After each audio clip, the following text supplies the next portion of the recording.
ನಮಸ್ಕಾರ ವೀಕ್ಷಕರೇ, ಇನ್ಮುಂದೆ ರೆವಿನ್ಯೂ ಸ್ವತ್ತುಗಳಿಗೆ ದೊರೆಯಲಿದೆ ನಕ್ಷೆ ಮಂಜೂರಾತಿ ಭಾಗ್ಯ. ಅಂದರೆ ಬೆಂಗಳೂರಿನ ರೆವಿನ್ಯೂ ಆಸ್ತಿ ಮಾಲೀಕರಿಗೆ ಸರ್ಕಾರ ಗುಡ್ ನ್ಯೂಸ್ ನೀಡಿದೆ. ಇದೀಗ ಬಿಬಿಎಂಪಿಗೆ ರೆವಿನ್ಯೂ ಆಸ್ತಿಗಳ ಯೋಜನೆ ಅನುಮೋದನೆಯ ಅಧಿಕಾರ ನೀಡಲಾಗಿದೆ.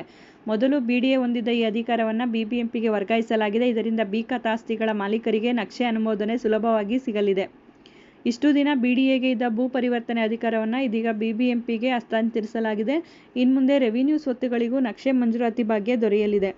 ಆ ಮೂಲಕ ಮಹಾವೀರ ಜಯಂತಿಯಂದು ರೆವಿನ್ಯೂ ಸ್ವತ್ತುಗಳ ಮಾಲೀಕರಿಗೆ ರಾಜ್ಯ ಸರ್ಕಾರ ಗುಡ್ ನ್ಯೂಸ್ ನೀಡಿದೆ.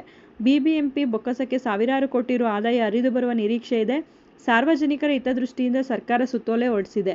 ಈ ಮೊದಲು ಬಿಡಿಎಗೆ ಇದ್ದ ರೆವಿನ್ಯೂ ಸ್ವತ್ತುಗಳ ಭೂ ಪರಿವರ್ತನೆ ಅಧಿಕಾರವನ್ನು ಇನ್ಮುಂದೆ ಬಿಬಿಎಂಪಿ ನಗರ ಯೋಜನಾ ವಿಭಾಗಕ್ಕೆ ಅಧಿಕಾರ ನೀಡಲಾಗಿದೆ. ಎಡಿಟಿಪಿಗಳಿಗೆ ಭೂ ಪರಿವರ್ತನೆ ಪವರ್ ನೀಡಲಾಗಿದ್ದು, ಕನ್ವರ್ಷನ್ ಮಾಡಿ ಸುಧಾರಣಾ ಶುಲ್ಕ ಪಾವತಿಸಿಕೊಂಡು ಪ್ಲಾನ್ ಕೊಡಲು ಅವಕಾಶ ನೀಡಲಾಗಿದೆ.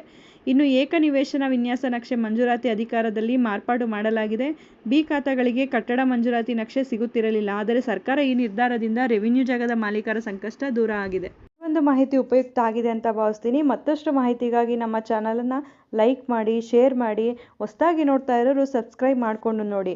ಕಾನೂನಿನ ಮಾಹಿತಿಗಳನ್ನು ನೀವು ತಿಳ್ಕೊಳ್ಳೋದಲ್ಲ, ಮತ್ತೊಬ್ಬರಿಗೂ ಕೂಡ ಇದನ್ನು ಹಂಚಿ. ಧನ್ಯವಾದಗಳು.